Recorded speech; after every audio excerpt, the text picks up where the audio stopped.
اینک آمدیم به گفتار 73 اندر زادن رستم. بسی بر نیامد بر این روزگار، که آزاده سر اندر آمد به بار. بهاری دل افروز پژمرده شد، دلش با غم و رنج بسپرده شد. ز بس بار کو داشت در اندرون، همی راند رودابه از دیده خون. شکم سخت شد فربه و تن دران، شد آن ارغوانی رخش زعفران. بدو گفت مادر که جان مام، چی بودت که گشتی چنین زرد فام؟ چنین داد و پاسخ که من روز و شب، همه برگشایم به فریاد لب. چنان گشته به خواب و پژمرده ام، تو گویی که من زنده مرده ام. همانا زمان آمدستم فراز، وز این بار بردن نیابم جواز. چنین تا گهی زادن آمد فراز، به خواب و به آرام بودش نیاز. تو گفتی به سنگ استش آگنده پست، و یا زآهن است آن که بوده در اوست. چنان شد که یک روز از او رفت هوش، از ایوان دستان برآمد خروش. خروشید سیندخت و بشخورد روی، بکند آن سیه گیسوی مشک بوی. یکایک به دستان رسید آگهی، که پژمرده شد برگی سروی سخی. به بالین رودابه شد زال زر، پر از آب رخسار و خسته جگر. شبستان همه بندگان کنده موی، برهنه سر و موی و تر کرده روی. به دل آنگه زال اندیشه کرد، وز اندیشه آسان ترش گشت درد. همان پر سیمرغش آمد به یاد، بخندید و سیندخت را مژده داد. یکی مجمر آورد و آتش فروخت، وز آن پر سیمرغ لختی بسوخت. هم اندر زمان تیرگون شد هوا، به زیر آمد آن مرغ فرمان روا. چو ابری که بارانش مرجان بود، چه مرجان که آرامش جان بود. برو کرد زال آفرینی دراز، ستودش فراوان و بردش نماز. چنین گفت سیمرغ کاین غم چراست، به چشم هژبر اندرون نیم چراست. از این سرو سیمین بری ماه روی، یکی شیر باشد ترا نامجوی. که خاک پی او ببوسد هژبر، نیارد به سر برگذشتنش ابر. وز آواز او چرم جنگی پلنگ، شود چاک چاک و بخاید دو جنگ. هر آن گرد کآواز کوپال اوی، ببیند بر و بازو و یال اوی.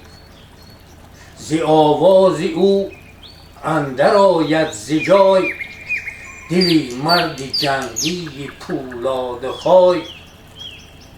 به گاه خرد سام سنگی بود، به خشم اندرون شیر جنگی بود. به بالای سرو و به نیروی و پیل، به انگشت خویش افکند بر 2 میل. نیاید به گیتی ز راه زهیش، به فرمان دادار نیکی دهیش. بیاور یکی خنجری آبگون، یکی مردی بینادلی پرفسون، نخستین به می ماه را مست کن، زدیل بیم و اندیشه را پست کن. تو بینگر که بینادل افسون کند، زی صندوق تا شیر بیرون کند. بکافد تهیگاه سروی سهی، نباشد مرو را ز درد آگهی. وزو بچه شیر بیرون کشد، همه پهلوی ماه در خون کشد. وزان پس بدوزد کجا کرده جان، ز دل دور کند ترس و اندوه و باک. وزان پس بدوزد کجا کرده چاک، ز دل دور کن ترس و اندوه و باک. گیاهی که گویم تو با شیر و مشک، بکوب و بکن هر سه در سایه خشک. بسای و بیالا بران هستگیش، ببینی همان در زمان رستگیش.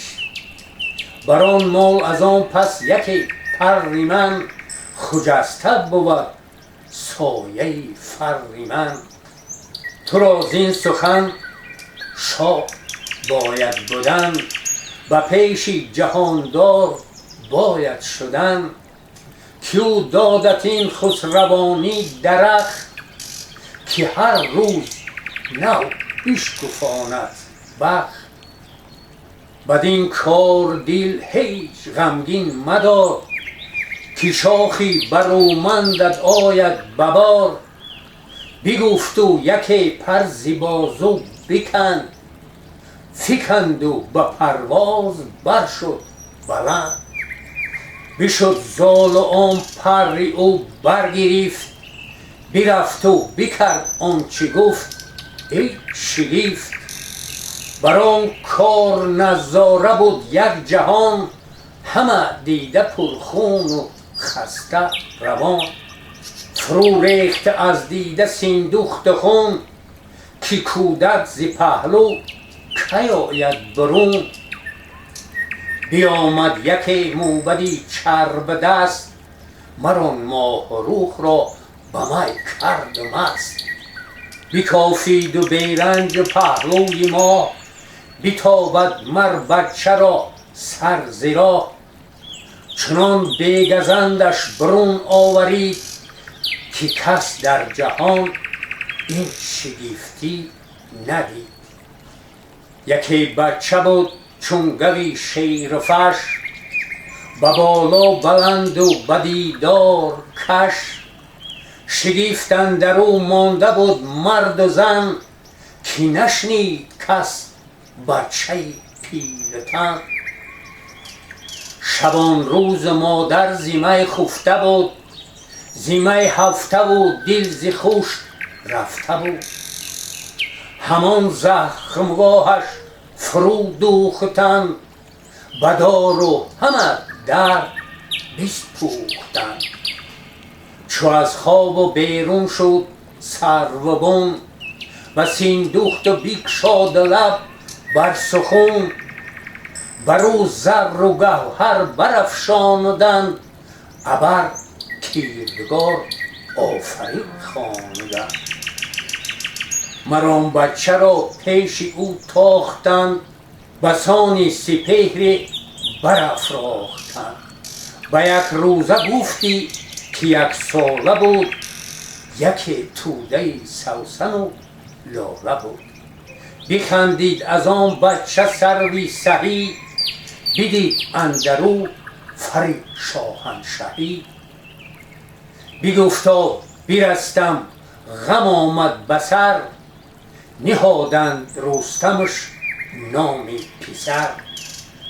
یکی کودکی دوختند از حریر، به بالای آن شیر ناخورده شیر. درون اندر آگنده موی سمور، به رخ برنگاریده ناهید و هور. به بازوش بر اژدهای دلیر، به چنگ اندرش داده چنگال شیر.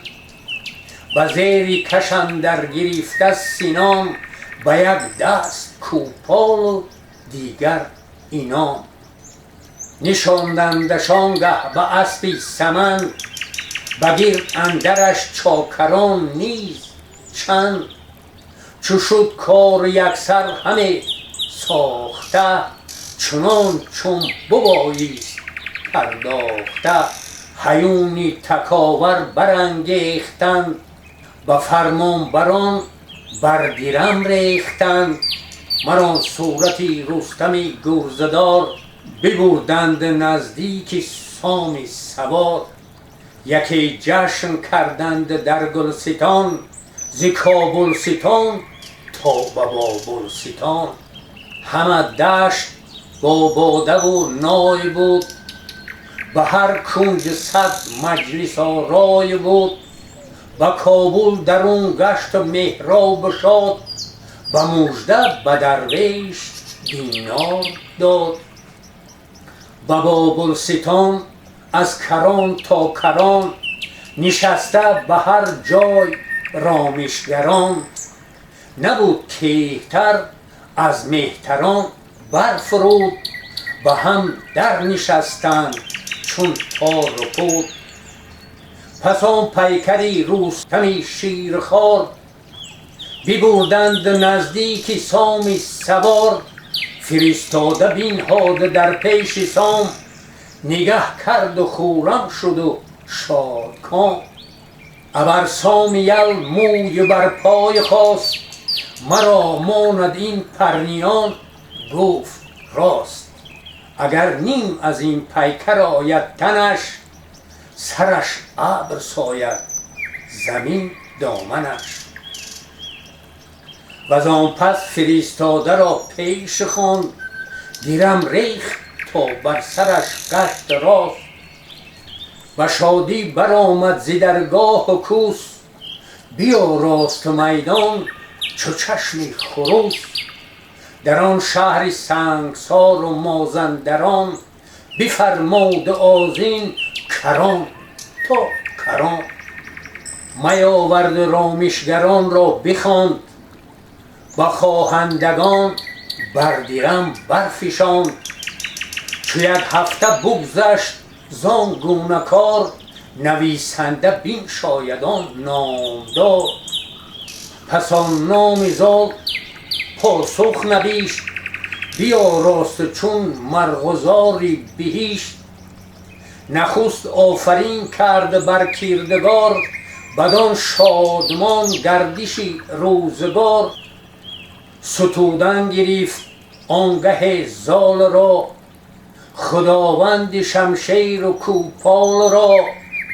پس آمد بدان پیکری پرنیان، کیالی یلان داشت و فری کیان.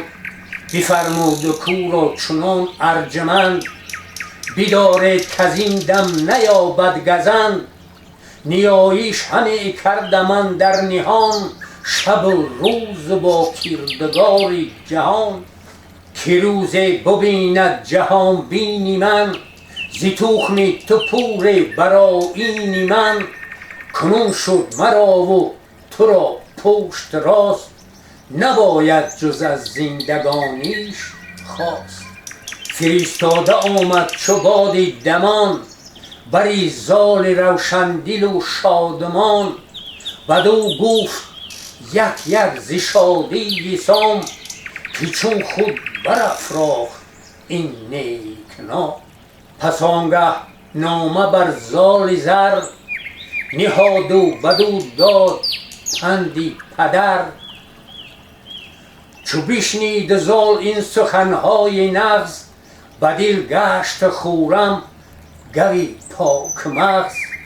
به شادیش بر شادمانی فزود، برافروخت گردن بر چرخی کبود. همه گشت از آن گونه بر سر جهان، بره نشد آن رازهای نهان. بر رستم همه داد 10 دایه شیر، که نیروی مرد است و سرمایه شیر. چو از شیر آمد سوی خوردنی، شد از نان و از گوشت پروردنی. بودی آن 5 مرد مر او را خوریش، بماندند مردم از آن پروریش. چو رستم بپیمود بالای 8، بسان یک سروی آزاده گشت. چنان شد که رخشان ستاره شود، جهان بر ستاره نظاره شود.